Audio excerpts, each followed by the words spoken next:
Okay. I've played around with it. So good evening all. I trust that we are all doing well and all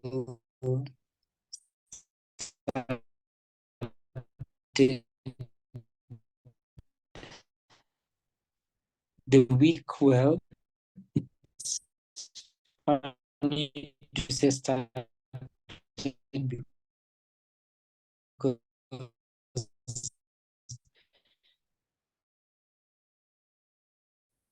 some of us feel like the week is already coming to almost an end, but it's such a good opportunity to... Eric, please confirm if my screen is up. Eric, please confirm if you can hear me and if my screen is showing. Yeah, your screen is showing. Okay, Ben, please confirm if you can hear me. Seems that I'm not getting feedback from Eric. Your audio is not stable enough.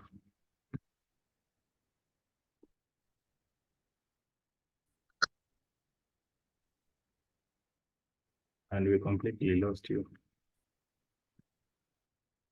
What can you see on my screen? Okay, confirm if now it's okay.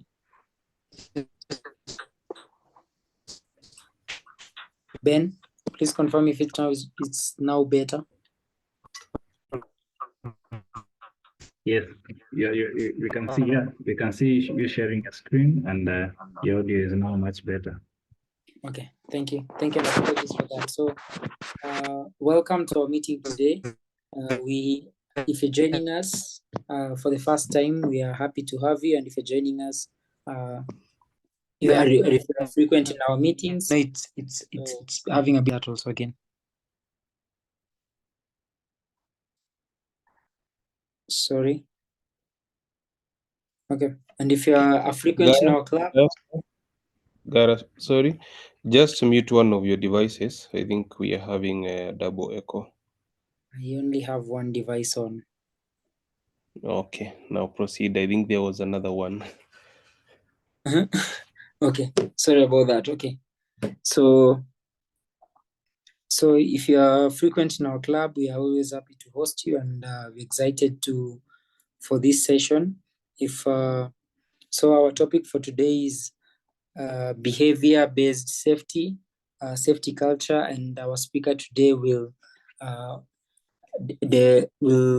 dissect the topic for us and walk us through the session, and something new to learn. I am excited because I looked at the topic and I had no clue what we are coming in for. So you might be one of those who are coming in blind but excited to learn, because all Jabali Wednesdays are always a learning session for me, and it's exciting to have all of you here to share that moment with us. So to those who have become accustomed to learn what Jabali is all about, Jabali is a Rotary club in Kenya and a member of Rotary International and chartered in 2022, and we live by our goal to become a dependable family, not only for our members, but for the communities that we serve. I will now invite Jacinta to take us through the national anthem. Jacinta, take it away if possible.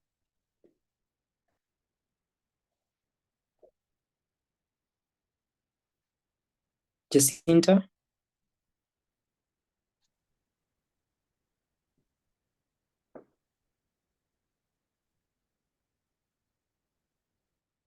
Okay, if Jacinta is not able to do so, I'll invite Eva. Eva, do you want to step in to take us through the national anthem?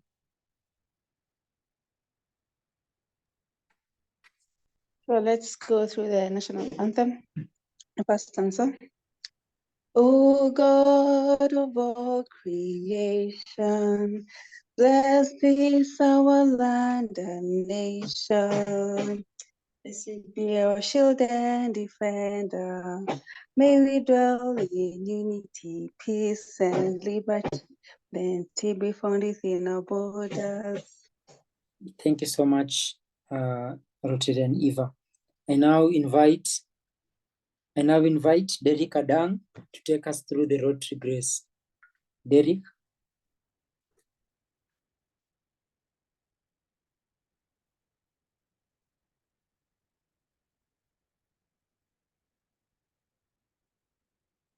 If Derek is not available, I invite Antoine to step in.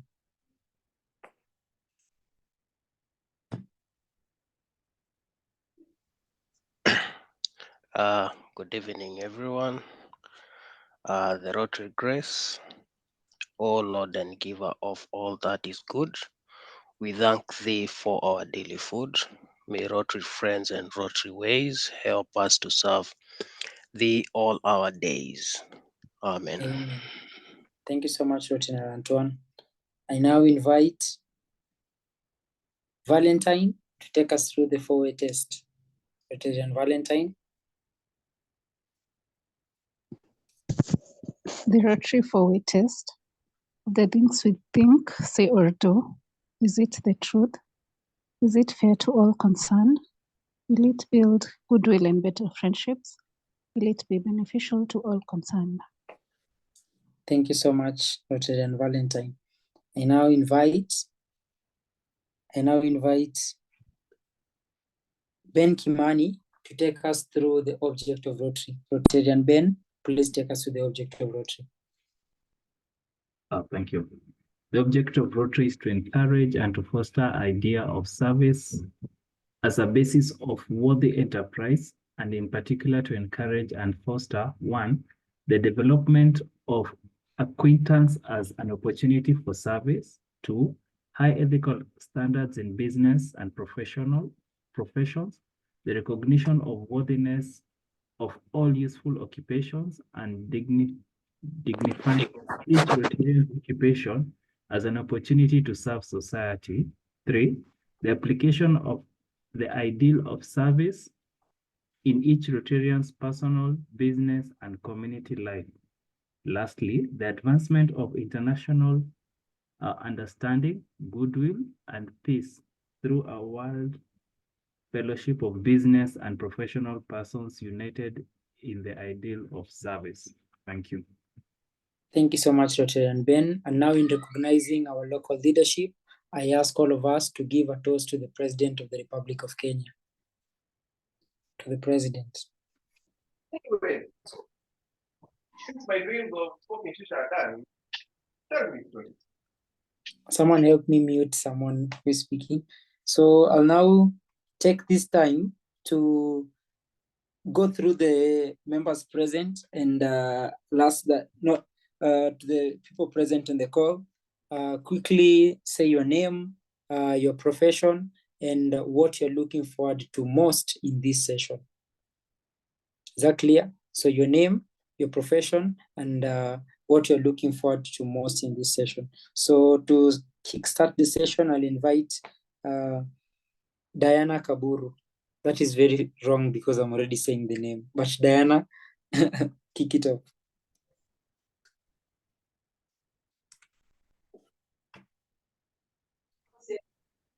Hi, my name is Diana Kaburu, President Rotary Club of Thika. I'm a lawyer by profession, an advocate. That is, today's session, I want to be surprised. So I did not come thinking about a lot. I really just came with an open mind. Thank you so much. Next, I'll invite Mary Ann. Good evening, family and friends of Rotary. My name is Rotarian Mary Ann, and I'm from the Rotary Club of Nairobi, Langata. This is my first time fellowshipping with Jabali, so I'm looking forward to it. My classification is in marketing and hospitality. And today I just want to hear about safety and how behavioral change in the safety, in terms of safety. Yeah, thank you so much for having me, and looking forward to the speaker today. Thank you so much, Rotary and Marianne, and welcome to our meeting. I now invite Nahashon.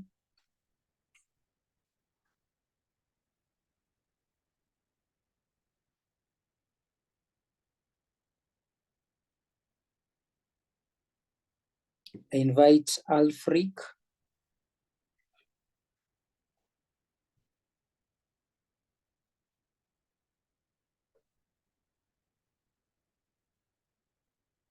For the second time, I invite Antoine.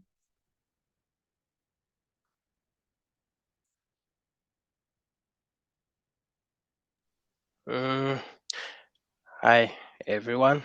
President or protocols observed. My name is Anthony Morago, a member of Rotary Jabali. My profession is an accountant by profession, but I'm in quality management. Looking forward to today's session. It's all about safety and see how best we should be safe wherever we are based on our behaviors or something like that. Yeah. Thank you so much, Rotary and Antoine. I now invite Jacinta.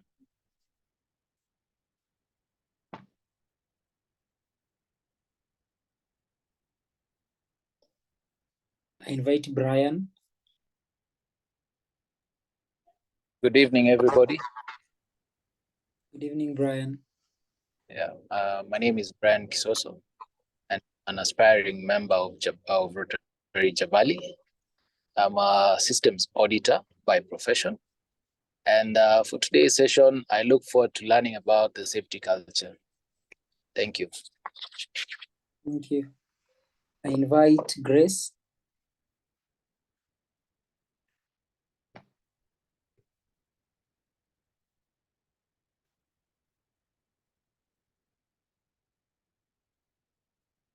I invite Valentine.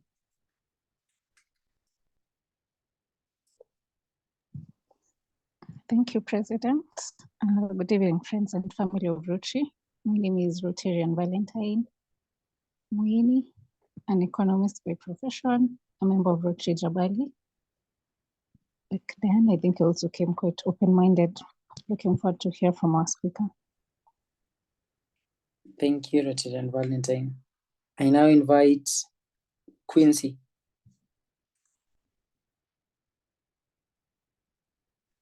Thank you, Mr. President. My name is Quincy, an ordinary city lawyer and an aspiring Jabali member. I am happy to be here and I want to learn as much as possible. Thank you. I don't want to invite Eric because I'll invite Eric to invite the speaker. I'll invite now, I'm just looking through the list. Wanjiru. Hi everyone, my name is Wanjiru Kinuthia, an aspiring Jabali member, a fundraiser by profession, and looking forward to learning from this session. Thank you. Invite Terry.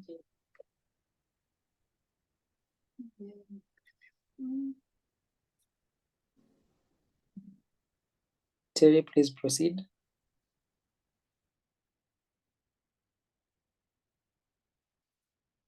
I invite Tom.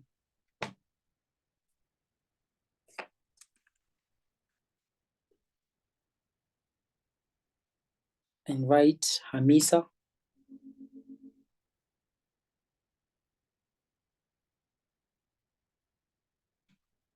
I invite Emmanuel.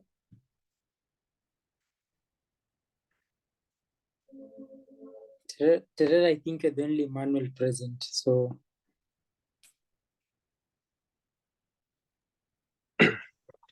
Hi everyone, my name is Manuel and I'm an auditor by profession and a member of Jabali. Thank you.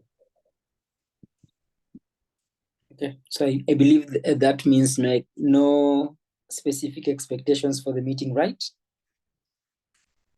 I couldn't even understand the topic, to be honest, so like kind of. It's okay. Thank you for your honesty. Derek, if you can now hear you, or if you can hear us, sorry.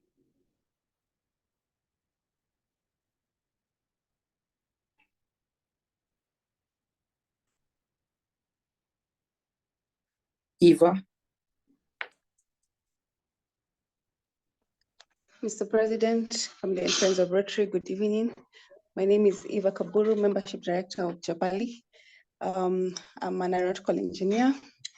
I have a lot of expectations for today's topic, being a safety champion where I work. So I'm here to learn, here to understand how we put this culture into everybody. Thank you. Thank you so much. And now I want to meet Ben, and as Ben introduces himself, we had a fun activity over the weekend. So Ben, I will ask that you also take 2 minutes to tell us how the experience was, and just a little bit of share a bit of how the experience was and what you found most exciting and what you learned during that session. Over to you, Ben. Thank you, Mr. President. You might hear very happy children singing gospel songs. Don't mind them. So to kick off with, I'm in the tech industry.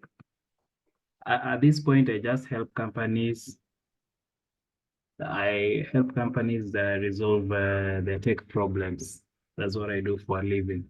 About the hike, it was a very successful one.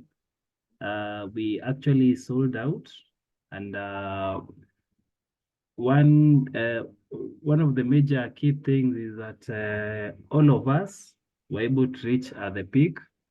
I think our IPEC director was able to share very interesting photos.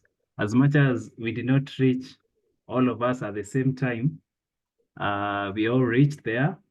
Then fortunately, there were no injuries. Minor ones, yes, but there are no major injuries. People are there on time. And again, everyone was able to reach home on time. It was very interesting. Those bonding, people got to know each other. Jabali was well represented in terms of numbers, and the guests who showed up again were all good vibes. Yeah, as much as we wanted, as we reached there, we were happy. As we are coming down, we were all tired, worn out, but we ended up having a very nice chom after that. For those who missed, but yeah, look out for the next one. Yes, Mr. President. Thank you so much for that, Ben. So I'll now invite Eric. Eric will first introduce himself, and then thereafter introduce the speaker. And then we will have the speaking session for 20 minutes. So probably by estimation, by 8:25, the speaker will start her session, and then we'll have that for 20 minutes until 8:45. And then we'll do a 5 minutes Q&A until 8:50. And then at 8:50, I'll come back and formally introduce our president-elect, and then our president-elect will formally introduce us to our new board, for our new club board for the year 2024, 2025, and then hopefully after that, then we will wrap up the session. So with that in mind, I ask that you all enjoy the session, and a bit of housekeeping. Please just make sure you're on mute, and if you want to ask a question, just raise your hand, and that will be, and then Eric will moderate the session. So Eric will invite you to speak at that time. If you have any question as they come in during the session, you don't have to wait until the end for the Q&A. Just type a question in the chat, and Eric will take note of that and make sure that the speaker responds to it. My name is Kennedy Gaia. I work in finance, and I have zero clue about the topic today. So I have my pen and paper ready to do a lot of writing and do a lot of learning. So Eric, welcome, and over to you. Thank you, Mr. President. Once again, good evening, everyone. My name is Eric Mogo. I'm the Speaker Secretary for Rotary Jabali.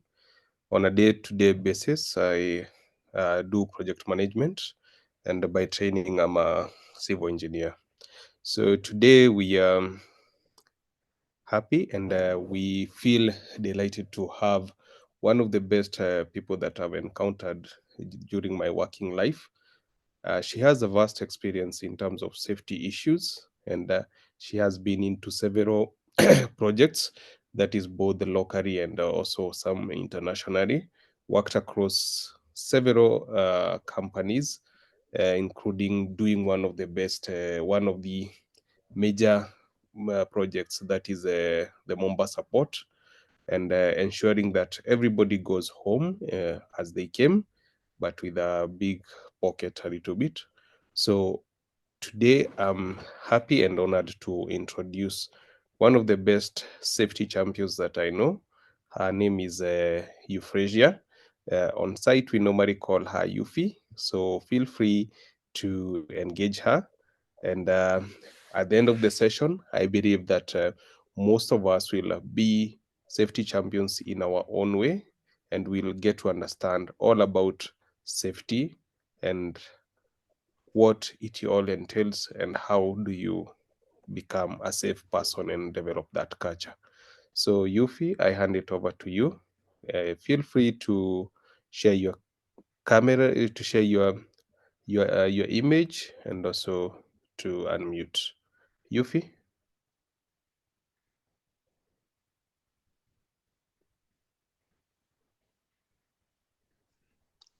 Okay, good evening all. So my name is Eufraiser Mbati, and by profession, I'm actually, as Eric Mugo said, I'm a safety champion. I'm a health, safety, and environmental coordinator. And the main thing is that safety is a wide thing. We just don't look at safety within our workplace, even at home, even when we are socializing out there, whatever we are doing. So I have an experience of 13 years in construction safety. And Eric has mentioned some of the companies I've worked for and some of the projects I've also worked for.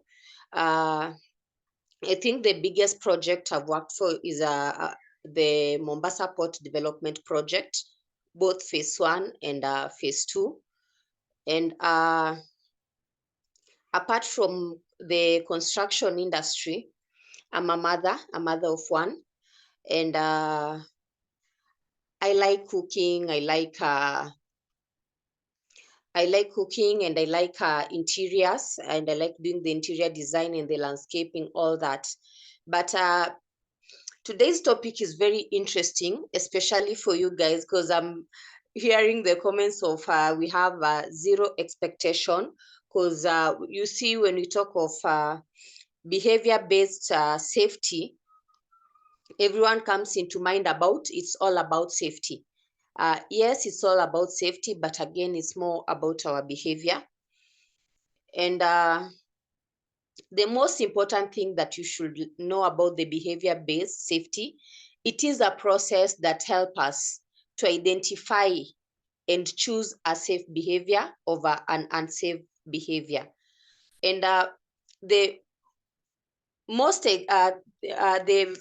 most common example that I usually give is how we behave in our houses, how we behave as a person. And just a quick question on how many of us will always remember to put those small safety countermeasures in the house. For example, we use gas every day. How many check if the gas is leaking or not? How many of us do that? And we use, most of us are driving, we drive every day. How many of us are very diligent when it comes to having your seatbelt on? When it comes to even just doing a spot check on your car before leaving? And some of these basic things, we also have ladies in the house. So how many of us stand on the sofas or stools to fix curtains? For the men, how many of us change bulbs for us using stools and tables and even water jerry cans?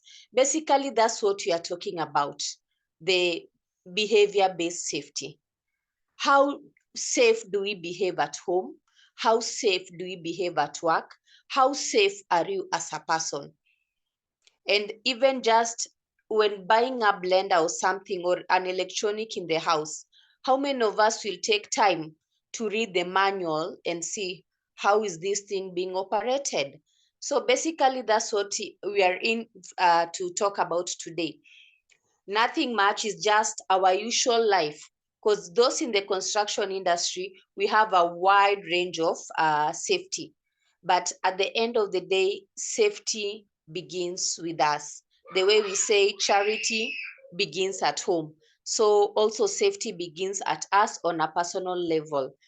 And when you talk about behavior, we also talk about attitude, because our behaviors is something that we can see, something visual. I can literally say that I don't like this person because I saw him doing so and so, such a thing. And our attitude will also depend on our behavior. So that's the thing. If I'm not safety oriented, my behavior will just show it that I'm not safety oriented. If I'm safety oriented, even how I behave within my workplace and out of my workplace, you'll able to tell that this lady has a good safety culture. So our behavior is very, very important. The same thing I usually tell everyone in our professions, our different profession. Your first impression always matters. I've had their marketers, we have lawyers, we have architects, we have engineers and all that. The first impression always matters. How you behave in front of people is how people will judge you, how people will judge on your attitude. This is a good person or this is a bad person. So basically, that's what we are talking about today. So when we come to the matter of behavior safety, one thing we should know is that it is a wide thing, but we can simplify it into even a 10 minutes talk, because behavior is basically within us. And I can talk about a few elements when it comes to behavior safety. We have the activator. When we talk about the activator, what prompts us to do what we are doing? If I've decided today that I'm going to park my car on a reverse mode, because I'm used to reverse parking, why am I parking in a reverse mode? If I decide today that I'm going to have a fire extinguisher at my house, why am I doing that? If I decide I want to have a first aid box in my house, why are we doing that? So basically, that's our behavior and how we handle safety. Most of us in the places we live in the setups we have even children, we are dealing with our house managers, but have we taken any precaution to make sure that our families are safe, our loved ones are safe, the people, even the neighbors are safe? And what are these precautions?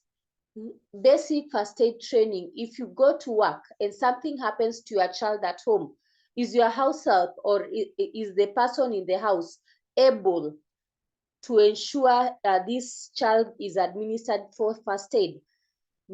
In case of a small fire in the house, are you able to extinguish that fire on your own, or is the person in that house able to extinguish that fire. Sometimes even we are frying things and oil pours on the gas or something, then there is a flame. How can we handle it? So basically, that's it. How are we living our life safely? We always have NTSA talking about road safety. On a personal level, do we check that we are safe while on our roads, whether you are driving, whether you are a pedestrian, whether you are a passenger? How do you ensure your safety on a personal level? Here we do not count on the country to ensure that everyone is safe. No, we do not count on our president to ensure that we are safe. Safety is something very, very personal. It is a personal responsibility. And that's why we are talking about behavior-based safety. So when we talk about the safety triad, we have the person, the environment, and the behavior. You as a person, you have the knowledge, you have the skills. And some of us do not have the knowledge when it comes to safety, do not have the skills when it comes to safety. So after this session, I challenge you to get at least home-based safety skills. How to put out fire, how to administer just the general injuries or first aid at home, and even how to do the tasks at home safely, like just putting the bulbs, having the curtains fixed, doing our gardening, do it in a safe manner. So that is a challenge to everyone. How safe are you at home? How safe are you when handling your car? How safe are you as a pedestrian, as a passenger, or as a driver? In our offices, even our sitting posture matters. Are we taking care of our backs, or in the next 5 years or 10 years, we are all going to have back problems because of ergonomic issues? Do we have clear working space in our offices? Do we have clear access? Do we ensure that we avoid trips and falls? Such small things are what I'm talking about. How do we even dispose our food waste in the offices? How do we dispose our papers in the offices?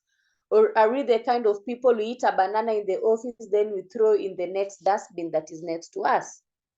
So that is the challenge from me as a safety profession. But when we talk about the safety triad, the person, the environment, and the behavior, those three always interconnect. Me as Eufrasier, my behavior and my environment determines what kind of a person I am, what kind of attitude I have. There are some people you'll meet and they'll say, this lady has an attitude, a very bad attitude. And there are some people we'll meet outside there and we say, this lady is very good, this lady is very nice, this lady is very friendly. So that's all we are talking about today. So we have some principles of behavior-based safety. And one thing with behavior-based is something that we can observe, something that we can measure, and something that we can manage at the same time. Then remember, in all our behaviors, we have consequences. Today, if I decide to become a robber, there are consequences. If I'm caught, I'll definitely go to jail. If the police are there and we have a shootout, I'll definitely get an injury or die. So in all our actions, we have consequences depending on also on our behavior. Then we also have feedback of essential improvement. Today I'll tell Eric Mugo, you did A, B, C, and D, and basically that is not safe. I saw you riding a bike without a reflective vest, or I saw you riding a bike without a helmet. It is not safe. So it is for you to take that feedback and decide, am I going to do it the safe way, the right way, or I'm just going to do it the normal way? And again, safety is a challenge because it's for us to choose. And some of these things you'll choose and you'll be like an abnormal person out there. Someone comes into your house and sees a fire extinguishers and wonders why. Someone sees a first aid box in the house and wonders why is he even having a first aid box in the house. But when you choose to do the safe things, When you choose to go the safe way, then you choose to be different. You choose to be different from your family, from the society, and from others. And also your behavior is different because you'll always be looking out for the hazards and the risk around you. Because basically hazard is something that has a potential to cause harm. So even in the house, anything that has a potential to cause harm, you'll definitely manage it in a safe way. If we have bachelors in the house, I apologize in advance. Most of the time when you get into a bachelor's house, you'll see the electrical cables connected, hanging, and especially if someone is an electrician and a man for that reason, everything is everywhere. Yet that is their profession. But for me, when I walk into such a house or such a room, I see basically electrification or electrocution. Or if you have a child in the house, I see this child will definitely be electrocuted for one reason or the other. Because even on how we manage our cables, we have our TV stands well put there. We have our iron boxes, we have our hoofers and our home theaters. But cable management, is it well done? And yet this is on a home level in our houses. So those are some of the things that we look out for. We have gases in the house. Test for leakages. A very simple way of testing for leakage, just put some washing detergent like Omo or Ariel in water. Don't shake, but once you pour it around your gas cylinder, you are able to see if it forms bubbles or foam, it means that your cylinder has a leakage. If it doesn't form bubbles or foam, basically your cylinder is okay. So we've had getting burned because of gas cylinders explosions in the houses. So basically this is what I'm talking about.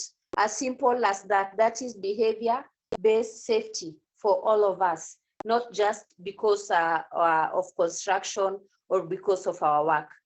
Then communication is always the key to everything. Even in all our professions, communication is the best thing we can do. You communicate well to someone, you correct someone in a very positive manner. That is a tick for all of us. So anything you see that it is unsafe, it is important to communicate. Anything you doubt, it is also important to communicate. We can even challenge someone because you are doubting something that is not safe, but you just need to get clearance to ensure that that is how it should be done. In our petrol station, we have do not use your phone, then we have pay via M-Pesa, and you have the TIN number there. So which is which?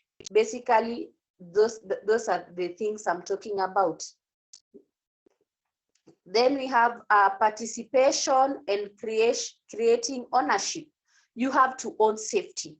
You have to be that safety champion so that you are able even to have a best safety behavior or best behavior. We have the unsafe acts and unsafe condition, but you have the best behaviors. And what I want to talk about tonight is the best behaviors. Those best behaviors are what we need to own them, what we need to use them in our daily life. Then we also need to have a continuous improvement of what happens and how we correct it. Today I've made this mistake in the house.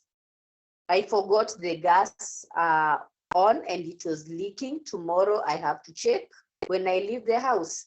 The iron box, most of the people get burnt because they left the iron box on, maybe on a table or on an ironing board.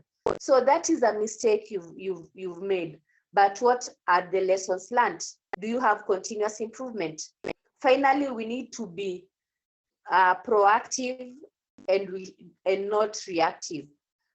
Being proactive is always watching out for our safe actions and our safe behavior.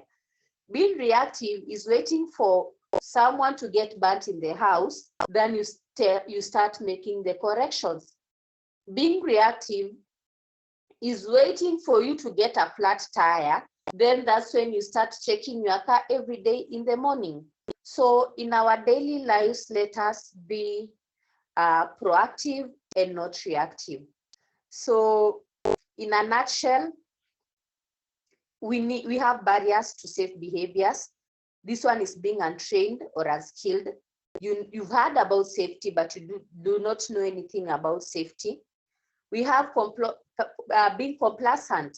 You know, the more you get used to the hazard and risk around you, the more you are okay with them. I'm okay with wires hanging in my house because I'm used to that. Then we have cultural issues. We have people saying in our culture we don't do this, in our culture we do this, in our culture we don't do this. You know, in our culture we cannot be corrected. As a man, I'm the one who says everything. As a woman in our culture, we do not do this. So cultural issues also affect our behaviors. Then what are our management systems and our leadership skills? All round, in the house, at work, even out there. Then if they're ineffective, then also your behavior might have a negative influence on your attitude. So we need to have proper management skills right from the grass level of our homesteads. Then we have, we need to be equipped with what we need, like what I'm telling you about the fire extinguishers, about the first aid kits, about even the sand buckets within our houses, just in case of anything. So finally, I'll finalize using something called the ABC mode. ABC mode is activator, behavior, and consequence. I've already spoken about all of that. And the ABC mode for the activator is what triggers your behavior. Then for when it comes to behavior, what do we do? When you do something, how will the people speak about you? How will you be judged? Are you a good person? Are you a bad person? Is your attitude towards safety good? Is your attitude towards safety bad? And finally, let us remember that everything has a consequence. And that is the most important thing when it comes to our behavior. The behavior that we choose, it always has a consequence. Whatever we choose to do, there is always a consequence. And my parting shot word to you is that do not look safety on an industrial level or on a construction level. Look at safety on a personal level. On how safe are you? How safe is your family? How safe is your children? How safe is your car? And everything. Just look at safety on a personal level. So at Squeezy makampuni wako na safety officers. That's why we have this term of safety. No, even safety, it's in fact a lot needed at home and a lot needed in our personal life. And that is what influences our behaviors out there. So thank you very much. It has been nice meeting all of you. And I'm honored to be your speaker today. I really appreciate. Back to Eric. Thank you, Yufi. Now, most of us are a bit scared because mtu kama mimi hata I don't think I've ever thought of buying a first aid box, despite seeing all the risks that are there. Neither do I have a fire extinguisher. At least I can brag a little bit. I have some skills for first aid and also fire management, but I lack the basic safety items. And from your talk and from what I've understood is that, yes, most of us take some time. We are very good at our workplaces to ensure that everything is going well and everything is done right. But when it comes to our homes, when it comes to whatever we value personally, most of us don't do what is required. Thank you very much, Eufrasier. Now I'll open up for questions. If you have a question, kindly raise up your hand. We have around 2-3 minutes for any burning questions, and then from there, I'll hand it over back to the president.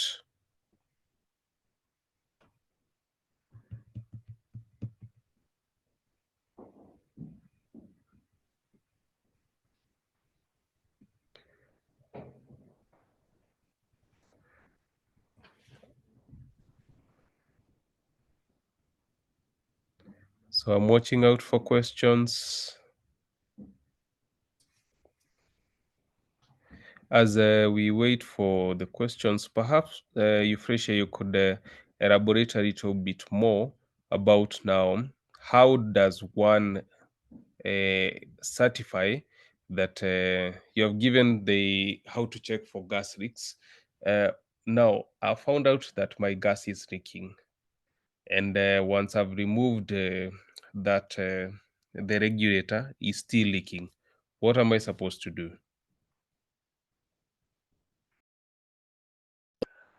Okay, thank you, Eric, for that question. So once you find out that your gas is leaking, sometimes even by the gas leakages, we can even smell it. You get into the house, even someone in the house might not be able to detect, but when you get into the house and you can smell the gas, first thing, switch it off. Then open all the windows plus the door, ensure there is ventilation. If you are not using that gas, just open the windows and the door. Then you should have a clear airflow. And do not use the gas, even when it's a new gas. Take at least 20 minutes after connecting to use the gas. You can connect and everything, replace the cylinder, check for leakage, but do not use it until 20 minutes are over. Because within these 20 minutes, you're able to, there is that, the smell of the gas that you'll clearly smell. And within that time, kindly ensure there is proper ventilation in your house. Even in the kitchen, just open the kitchen windows and open the door for some time until when that smell clears off completely. That's when you can use the gas. I've answered your question. Yeah. Thank you, Eufrasier. There are two other questions in the chat. One is from Emmanuel, and the other one is from who. This should be Gaia, who has the Jabali. So now Emmanuel is asking about prevention. How do we handle a breach in safety or an accident? And then the other one is from Gaia. What are the basic requirements one should have in the house?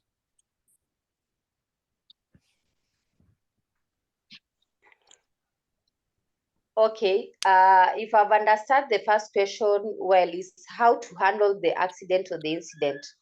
The number one thing I'll advise all of us to get, ensure the people you are living in the house, they have the basic safety knowledge. It's a one-day training, either at Red Cross or at St. John's for our caregivers. And if you know about safety, you can tell them about it. Like, for example, we can always have a hydrogen peroxide in the house, iodine tincture in the house, or spirit in the house. Then have some cotton wool, just the basic one. So in case of minor injuries, we'll just disinfect the place. In case of major injuries, again, around where you are living, ensure that you have the contact for the nearest hospital with an ambulance. That's what I'll advise. And I think maybe Eric, if you can invite me again, I'll have another session maybe on how to handle different kind of injuries at our homes or at an office level, because it's wide. We can have so many injuries, even burns, we can have them. And usually we have a cream called burn cure in our chemists.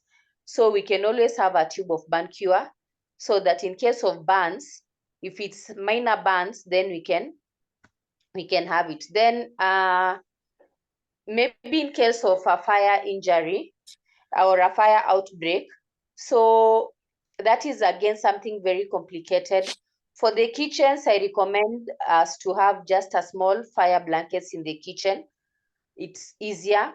Then in case it's a fire outbreak and you cannot handle the situation, just have the person or you can wrap yourself in a blanket. And unfortunately, the generation of today, we don't have blankets, we have duvets.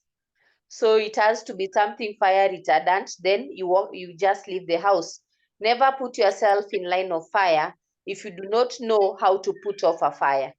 So don't remain behind saying, I'm trying to save my things. No, just walk out, let the fire brigade come. We'd rather save a life than have people dying in our houses.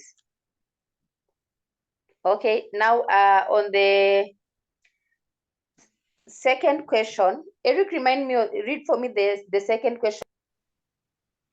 The second question, you have touched it a little bit, but is just the basic requirements that you need to have or equipments in your house so that you are bit safe. Okay, so the first one is a small first aid box. We have one for industrial, but we have the small one like what we have in our cars.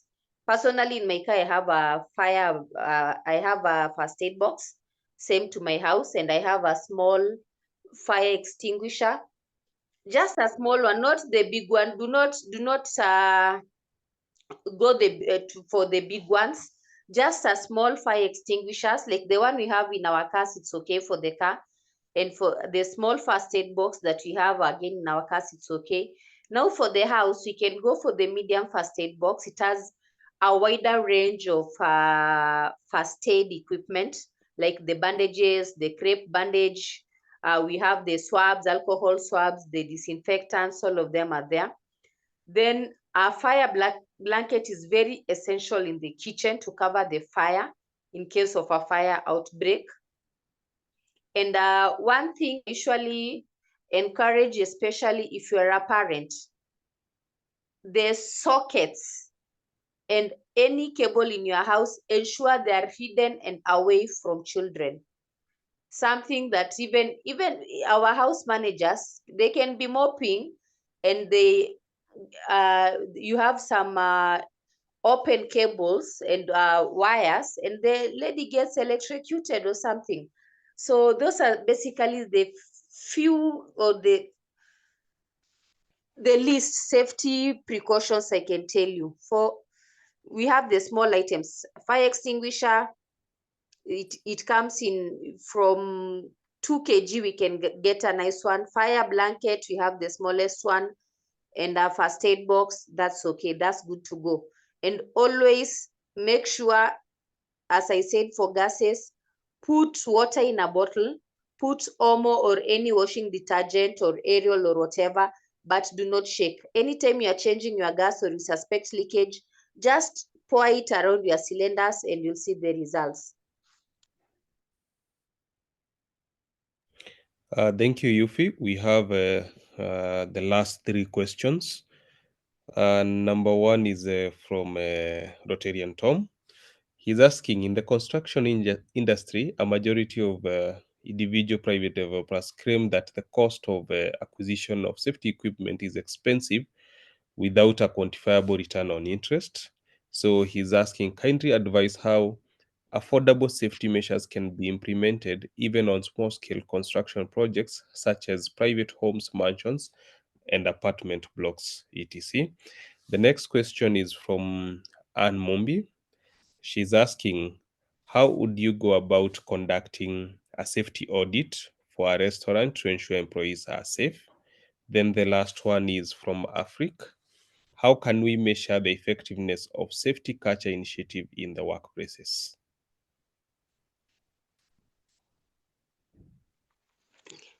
Okay, so for the first question, yes, safety is expensive, but in case you get a fatality or a lost time injury, it will be way expensive.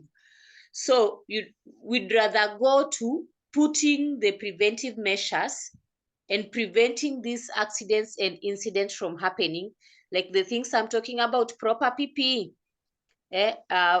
personal protective equipment. That's what I mean for PPE, to ensure we have these fire extinguishers, we have first aid boxes, we have trained safety officers at site, because in case of a fatality, the compensation is way overboard, very expensive. In case of a lost time injury, someone loses a finger, you'll part with more than $1 million. Yet for this safety equipment and personal protective equipment, you might end up even spending that less than $1 million for them, because safety is something that is continuous. If you buy a fire extinguisher today, it doesn't mean you'll buy again tomorrow. The most you'll do is just to service it and to refill it. If you buy the safety equipments today, it's now on how good are you at managing. You manage your workers well, you sensitize them to use their PPE well and correctly, then you save a lot. But if you have so many injuries, it becomes very expensive. The cost of dealing with injuries, with fatalities, with LTIs and medical treatment is way expensive than the cost of having these safety equipments in place in our workplaces. Then for the second question, I've had someone asking on how we are able to measure on where we are at safety. We have something called the accident hierarchy or the incident hierarchy, and we start by near miss and unsafe acts. If we are not able to mitigate them, we go to the first aid cases. If we are a site of 100 and we get 10 first aid cases per day, it means you are very bad at safety. The employees do not care. The employer do not care about safety. So if we get an LTI, lost time injury, it is the worst, because it means that we've got to the highest level of injury we can ever get. If we get a fatality, now that's when we are talking of even the reputation of the company. So we can measure safety depending on the incidents we are getting at site, the injuries we are getting at site. That's how we can actually measure safety. And the third question, if I may answer, Eric, remind me on the third question, please. Is how to conduct a safety audit for a restaurant to ensure that the employees and the customers are safe. Okay, so when it comes to safety, we have safety at different levels, and we have the audit checklist depending on where we are going to audit. Like for restaurants, we'll base most on hygiene, and are the workers working that restaurant tested for medical fitness. We know we have the medical checkups for all the restaurant workers and the cooks. Then we also have our requirements, safety requirements when it comes to hotels and hygiene. Our work surfaces, how we preserve our food, how we handle our leftovers, and how we clean up, how the floors are. So there is a checklist specifically for restaurants.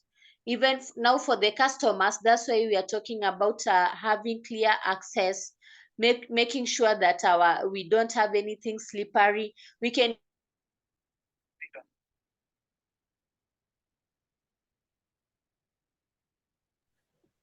Eufrasier, we lost you. Eufrasier. I think he has a challenge with the network a little bit. Just to echo on what she was trying to explain about the audits. So many of the audits are conducted based on the industry, and there are clear guidelines that are stipulated even in our own bylaws. They will be available in each and every industry. Now, the other question that was on safety, there was that Tom, you had asked about what are the minimum that you can have. So most of the time is just provide the basic PPE. That is, if you are unable now, you want to be at the lowest, because PPE is the last line of defense for anyone. So that one you should not miss, when even if you're doing your small home, your small construction, even if it's a shed. So ensure you have the basic things, because, for example, if you don't have the safety goggles and you are working on something that can produce that can say you're hitting a lock and then you have those flying particles, you lose your eye. The safety goggles, if you go to the supermarket, will be roughly around 100 shillings. But when you hit something and that flare gets into your eye, whatever you're going to spend is going to be way more compared to that simple preventive measure that you could have done. We encourage people also to wear gloves when they are working. Most people say ati mkono ya mjengo inafaa kukauka. It's not supposed to be the case. So that hand that you're using to earn a living is the same one that you'll need tomorrow. So take care of it. And with that, I would wish to thank you, Frecia, for taking her time and welcome.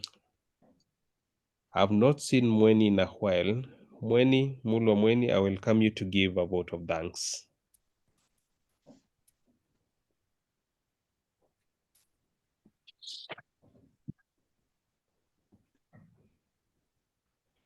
Mweni,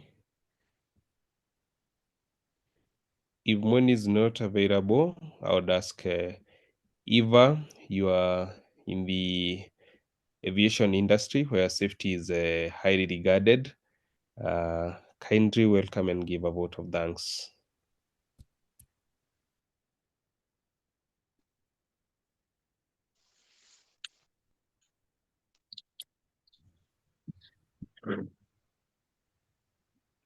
Eva, you available? If Eva is not available, Emmanuel, I see you have unmuted. Kindly give the vote of thanks. Okay. To our lovely speaker today was an eye opener. Someone recently said adults were one mistake away from going to prison. And from this talk, I just noticed we are one mistake away from a very big accident happening because of the basic safety. I remember when I used to own a car before I got broke, I used to just drive. I didn't check whether the tires are okay, except once in a while when I check the oil. So thanks a lot for the eye opener. It's the basic things. Just checking if the door is locked, kama meza iko sawa before usimame change bulb, and those very basic things, and also behavioral, like maybe we need to improve our sense of danger. Like for everything we handle, we need to see what could go wrong. Thanks, and it was an eye opener. And I think when she started the talk, she said that we came expecting nothing. I think that statement is a bit shrewd or skewed. We came knowing nothing, like we didn't know what will happen. And now, just to put it clear, we came not it's not that we were expecting nothing. No, we were expecting a lot because we didn't know anything. Thank you. Okay, thank you, Emmanuel. You said the nickname is Eufra. Eufy. Oh, Eufy. Okay. Sorry. Okay. Now you see these are the behavioral accidents happening. Eufy, sorry, you. Emmanuel, for us who come from the mountain, we don't want to extend that name, so we shorten it and call it Eufy. Once again, Eufy, thank you, and we'll for sure invite you back to dive further into the safety aspects. For now, I'll hand it over back to the president. Gaia can take over. Thank you so much, Eric, and thank you so much for that session. As Terrell has rightly put it, we have learned a lot. We came knowing nothing, and now we know a lot. And just getting our curiosity. I was just looking at. I'm seated in my office space in the house, and I was just looking at everything around and just wondering what some of the arrangements have in this space. What kind of implication do they have, and what kind of safety issues do I have around me right now? And well, I'm not going to give a report in terms of what I've just discovered, but I think there's still a long way to go in terms of just us understanding what is around us and what we need to do and what we need to improve. And thank you so much, Yufi, for opening our eyes to that reality. So at this point, I have the honor and pleasure to invite someone who's already spoken, but someone that for me is very vital in terms of where we go next. We've come, we had a charter year, and after our charter year under President Samuel Karanja, popularly known as SK, the idea was for us to just level out and know what is required of us. And then after that, now we had an year where we accelerate impact, understanding what is our space as a Rotary Club, going through the cycle of understanding who our membership is, and what we are trying to achieve and what we need to do in order to scale up to the next level of the game, and making sure that our organs as a club, our different organs as a club, are really well set and are tested and proven to be sustainable for us internally, and ensuring that we continue selling our value proposition, which is something that we're constantly learning as a club to understand what our value space is and what we continue to do.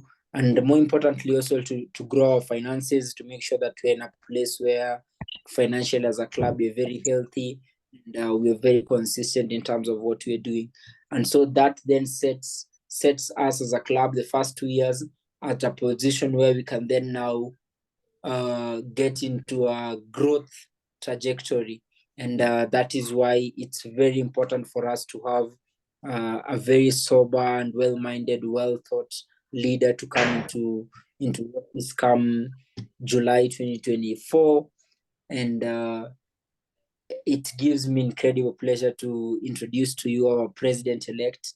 He's no stranger to any of us here, but our president-elect works in audit, and I am privileged that our president-elect is actually my classmate in campus, and I can tell you for certain that he's a man who is working fun, but at the same time working reliable, and is a man who understands the importance of votes and drives teams towards that. And it's very important that we as a club rally behind him and we support him. And I'll introduce him better during his installation come end of July. But for now, I would like to use him formally to all of us, so that he can introduce to us his board, which is both elected and appointed. And this is the board that will come into office come July 2024. And this introduction now acts as a marker for my team to start working with his team, so that we now start the transition process, which is crucial for us as a club and crucial for us as Rotary at large. So, ladies and gentlemen, join me in welcoming our president-elect, Emmanuel Terrer. Emmanuel, over to you. Thank you, Mr. President. I've just turned on my camera for anyone who have never seen me to see this guy. In case you see me on the streets or on anywhere you are, please say hi. I love daddy jokes. They may not be funny all the time, but it helps us push a day at a time. Okay, so to I'll try to be short and sweet, given that we have very little time left. So I'll go straight to the upcoming Jabali officials. They'll be the face for the next year, which starts in July. We hope now that SK started and Gaia accelerated us to here, and then we hope now to keep up the momentum. And I'll start with the president, yours truly. My name is Emmanuel Kipkoech Terer, and some people call me Terra. Well, I'm not a terrorist, but my mom always says I'm the real bomb. Anyway, that's a story for another day. Our vice president and president-elect is Eva Kaburu. Our president nominee and director of membership come July is Millie Maina. And then our secretary is Jacinta Matata. And our treasurer, Cash is king. For our case, Cash will be queen. Hers truly, Valentine Mweni. We have also the ex-official club executive. The assistant secretary will be Adam Kirimi. The assistant treasurer will be John Waimiri. Our director, strategy, monitoring and evaluation. I heard there was a debate kama tunafaa kuona side mirror ama kuangalia mbele, but Victoria Kenya will be telling us if we are using the rear windows, the side mirrors, or the main screen. And then our director, governance and ethics, we ni anti-mavibe, anti-mado, na watoto wasichafue nyumba, is none other than Mary Kenyi. And then, of course, we have our past presidents who are our think tank. They are like our grandfathers, in quotes, to ensure that we, the kids, are really doing what the generation needs to do right. We have our president now will be immediate past president. Alisema atapeana panga mchana. He's called Kennedy Gaia. And our founding father, mzee mwenyewe, Sam Karanja, SK, will be our IPPs. And to the club directors, director, vocational service and speaker secretary, job tunampea job. And then director of Rotary, family of Rotary, huyu ni mtu wa mafom, will be none other than Sandra Mshiri. And then director, new generations, we want to see Jabali in the next 20 years up and running, is Francis Amonde. And then director, service projects, as we plan to also do projects, we have Ben Kimani, the guy who said he helps companies who have issues with IT. And then our director, fundraising and Rotary Jabali Endowment Fund, Mutie Mule, walisema ucheze na vumbi utachafuka. So Mutie, given his knowledge and acumen in building startups, can show us where the money is. And then our director, international service and Rotary Foundation, is Gadua Muia. And of course, last but not least, mwenye anatuchezea PR, we need to be seen. Iko kwa hii kartas, or whatever those funny videos say, is none other than Mary Mwikali. So that's the board for the coming year. And kuna kaemoji hapo chini, unaweza weka claps, and unaweza weka kama ni iko down, kama iko juu. We'll appreciate your feedback. And in case you have any reason, see Arusi, but any reason whether these people should not serve, you can reach out to the outgoing IPP or Mary Mwikali, our ethics and governance director, and then we will see if they are fit to run office or not. Thank you, Mr. President. Back to you.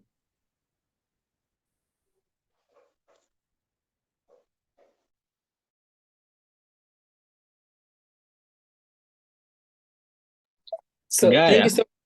thank you so much, Mr. President, and congratulations to all the team members. And as has been mentioned by the president-elect, our team is fully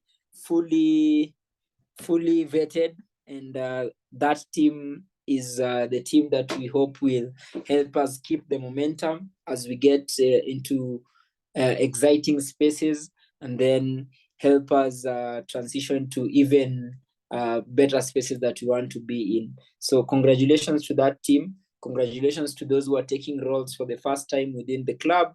And my challenge to all the club members is that now we rally behind this team and we support them. I know the next step will be starting to work with first with the current team to ensure that we are doing proper transition, and that will be key, because one of the things that has made us work as well as we have this year is the proper transition that we had from the last team. And so we want to ensure that the culture of transition continues to grow within our space. So I challenge the new board members to plug into meetings for the current, I think we have monthly meetings for all the teams. Plug in, get in there, learn ideas. And the challenge to my board members is that, and I think it's something that we've been doing throughout the year, have as much writing material available to the new team, ensure that they are getting into spaces where they are learning as much as possible, and more importantly, hold their hands, not just for this transition, but hold their hands through the year of service, just as SK has held my hand through my president year up to now. Then the same way that I'll continue holding Teresa's hand to make sure that we are walking in the right direction. Please do that. Be supportive, and to our members, ensure you plug into committees and into meetings and spaces where we help grow our club. Jabali is personal to all of us. The communities we serve is personal to all of us, and growing the club is something that we are all proud of and something that we're all passionate about. So let us remember, as we did discuss during our membership meeting in January, that where Jabali goes, what Jabali does, what Jabali achieves will always come down to what you put down or input as a member. So congratulations to the team, congratulations President Terer, and looking forward to now you and your team getting into the training spaces that are both provided by the district, by us as a club, and by taking advantage of what is available in Rotary Learning Center, so that we have as confident leaders as we want when come July 2024, so that we continue growing as a club. Thank you for that. I'll now invite, I'm not sure if Job is around. And as usual, if Job is not around, I usually piggyback on Ben. So I now invite Ben to take us through the SAS session. Or just confirm to me, Terer, who is our new family of Rotary? I think you must have mentioned Sandy, right? Yeah, but I can see Sandy here. Yeah, so, you're right. Sandy. Yeah. Sandy is not here. So Ben, over to you. Thank you, Mr. President. I was already preparing a handover speech to Sandy, and it seems that the gods were talking to her directly. Yeah. So, but I'm happy to help. No worries, no worries. It's a essay moment. In the meantime, Mr. President, you can be sharing the chill numbers. So this is where we gives our happies and sads. Tell us. So what happens is these happy dollars or sad dollars currently, as for Jabali, for the members, these will go to your Rotary. What do you call it? Your Rotary contribution. I'm not remembering the actual name. The Rotary Foundation, yes. So this goes to the Rotary Foundation. Then for the guests, these will go to the club admin, which again helps the club in the day-to-day daily activities. And for the members, where it goes to the foundation, it helps us run projects and all we do as Rotary, which is giving back to society. So I will open the floor to whoever is ready. You can unmute and speak.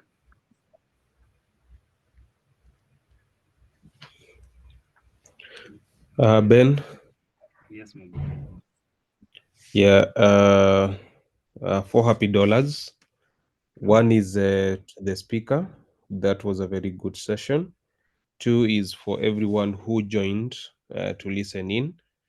And then the third one is I've noticed that we have some aspiring members who have joined in. Thank you very much for joining. Then the last and final one, I'm just happy that today has been a great day. Thank you. I can go next. Perfect. Take it. Mine is $3 happy. One for the unique topics we've recently had as a club, like being like topics where one can't even guess what's next.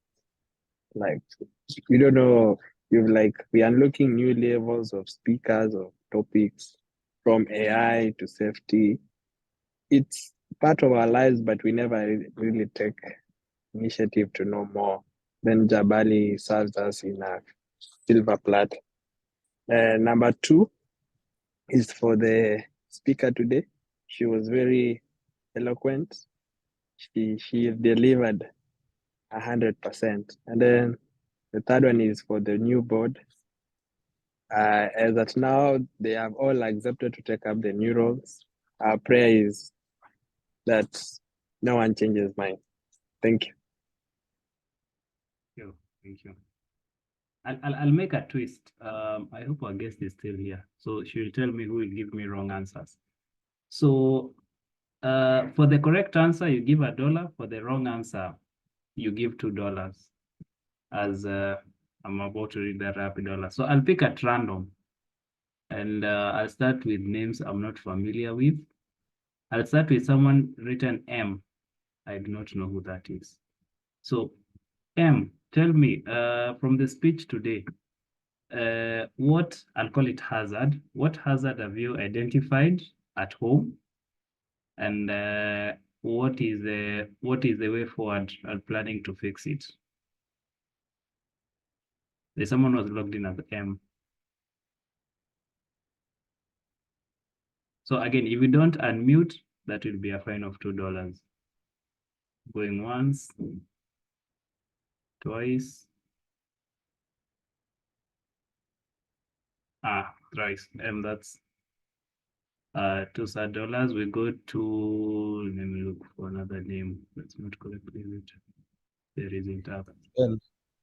Yes. And perhaps you could update the team that the conversion rate for the dollar. Oh yeah. So in Rotary, the dollar is very stable. It's at 100 shillings per dollar. So if it's $2, that's 200.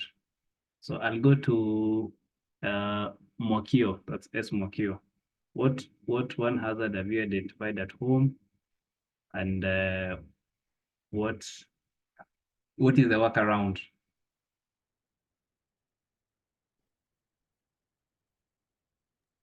Hello everyone. I joined pretty late. Have I identified hazards? Not yet, but I did get the part where prevention is better than trying to now come in and solve the problems that have come up. I didn't get the hazards though. Congratulations to your new board. Thank you. Okay. So we find you the $2 for being late. Correct. So that's $2 from her.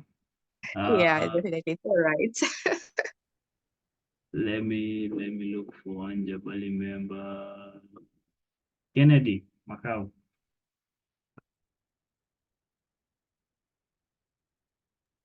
Yes, please ask your question.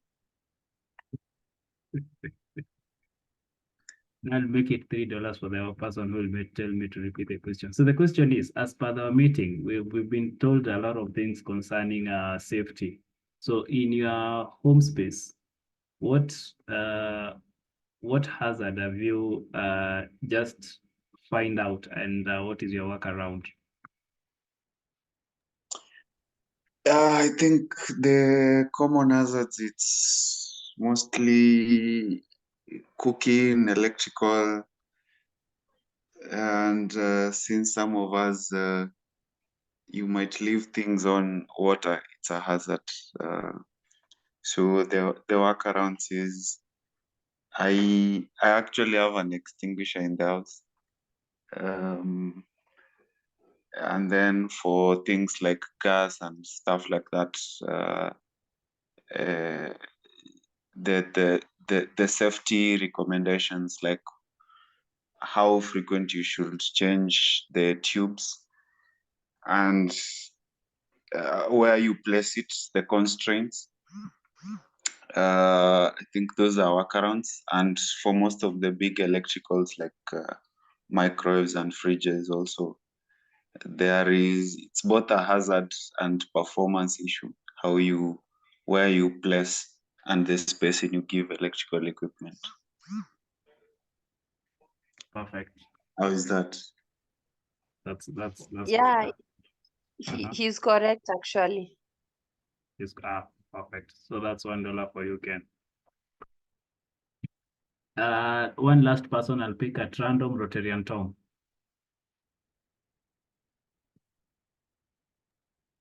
Director, in fact, but thank you for the honor. No worries.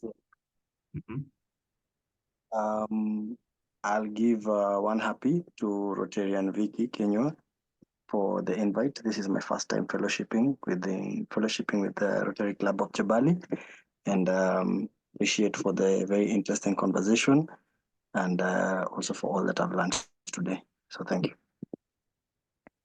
So, Director Tom, you gracefully evaded my question. No. One caution that I have noticed in my home is that I am one of those people who are singled out as having road networks and highways of cables in their house. So I will get into doing proper cable management and trunking as soon as possible. Thank you. So that's $1 from you. So correct answer is $1. Mr. President, do I continue? Do I close up? We can wrap it up at that point. So thank you so much, Ben. I also want to answer your question with great seriousness. So yes. One of the hazards I've noticed in my house is my Arsenal jerseys. Arsenal is currently very red hot. So probably I need to put them in a place where they can't cause any fire. The president.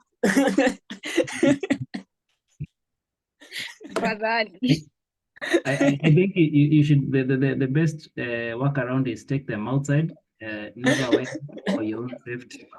The president is fine. Please repeat louder for the people in the back. Manu. So on that note, I'll give $5 happy. I think we've had an incredible session, and congratulations to our new board members, and just enjoying the meeting at large. So for that, I now proceed to close the meeting formally. I think not so many clubs introduced themselves earlier by their clubs, but in recognizing the Rotary Club of Nairobi Langata, the Rotary Club of Westlands, the Rotary Club of Thika.